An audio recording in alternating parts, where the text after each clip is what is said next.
அறநிலையத்துறை அமைச்சர் சேகர் பாபு நடந்து கொள்வது ஏதோ அவருக்கு கீழே தான் எல்லா பக்தர்களும் இருக்கணும், அவர் நினைக்கிற மாதிரி தான் இந்து கோயில்கள்ல விதிகள், ஆகம விதிகள் நடக்கணும், அவர் நடந்து கொள்கிற நினைக்கிற மாதிரி தான் பக்தர்கள் எல்லோரும் அடிபணிந்து நடக்கணுன்ற ஒரு மனநிலையில் அவர் இருக்கிறார். இது வன்மையாக கண்டிக்கத்தக்கது. ஏன்னா இன்னும் நீதிமன்றத்தில் திருப்பரங்குன்றத்தை பற்றிய வழக்கு இருக்கிறது. அதனால வழக்காடு நீதி அரசர்களே அதை பற்றி பேச வேண்டாம் என்று சொல்லி இருக்கிறார்கள். ஆனா இன்னைக்கு பேட்டி வச்சு என்ன சொல்றாருன்னா, ஒரு முறை தான் தீபம் ஏற்றப்படும், அது மற்றபடி கேட்கறதுக்கு அவங்களுக்கு உரிமை இல்லைன்னு சொல்றதுக்கு உரிமையை யார் இவருக்கு கொடுத்தது? அதே மாதிரி அங்கே உள்ள பூசாரிகளே சொல்லியிருக்கிறார்கள், நாங்க சொல்லாததையும் சொன்ன மாதிரி வெளிப்படுத்தி இருக்கிறார்கள் என்று. ஆக இன்று ஆன்மீகம், குறிப்பாக இந்து தர்மம் மிகப்பெரிய சவாலுக்குள்ளாகி இருக்கிறது. கனிமொழி அவர்கள் சொல்கிறார்கள், எங்க பாரதிய ஜனதா கட்சி ஆட்சி செய்கிற இடத்துலலாம் எங்க மத நல்லிணக்கம் இருக்கிறது என்று கேட்கிறார்கள். மத நல்லிணக்கம் இருக்கிறதுனால தான் அங்க மக்கள் அமைதியாக இருந்து பீகார் போன்று மறுபடியும் வாக்குகளை கொடுத்து கொண்டிருக்கிறார்கள். மத வேற்றுமையை ஏற்படுத்துவது நீங்க தான். நான் ஒரே ஒரு கேள்வி கேட்கிறேன், இந்து மக்களை வேறுமைப்படுத்தி பார்க்கவில்லை என்றால் ஏன் இந்து மக்களின் விழாக்களுக்கு முதலமைச்சர் நீங்கள் உட்பட ஏன் வாழ்த்துக்கள் சொல்ல மறுக்கிறீர்கள்? அவர்களும் மனிதர்கள் தானே, நாங்க வேண்டி கேட்கல, ஆனா இது உங்கள் கடமை என்பதை நான் சுட்டி காண்பிக்கிறேன்.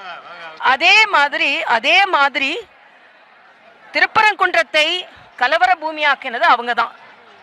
அனுமதி கொடுத்திருந்தால் அது அமைதியாக போயிருக்கும். ஒன்று. இன்னொன்று, இங்கே பாரதிய ஜனதா கட்சிக்கு முழுமையான உரிமை தமிழகத்தில் இருக்கிறது. இன்னைக்கு நாங்க மரியாதைக்குரிய அம்பேத்கர் அவர்களின் சிலைக்கு மாலையிட போறோம்.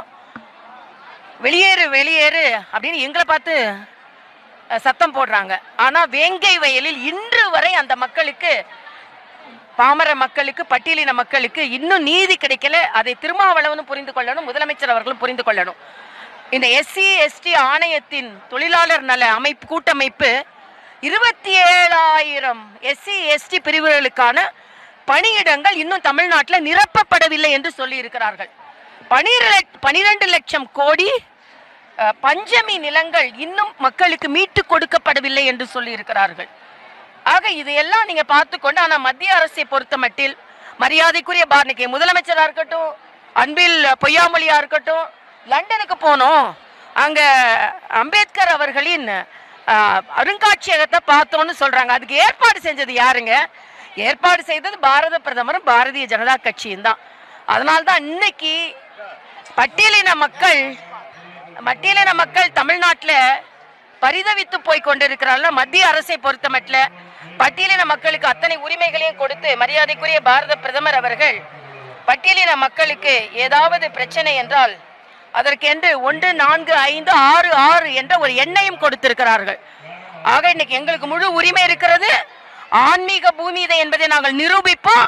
திருப்பரங்குன்றம் போன்ற இடங்களில் பாராபட்சமாக நடந்து கொள்வதற்காக 2026 மக்கள் உங்களுக்கு பதில் சொல்வார்கள் என்பதை நான் தெரிவித்துக் கொள்கிறேன்.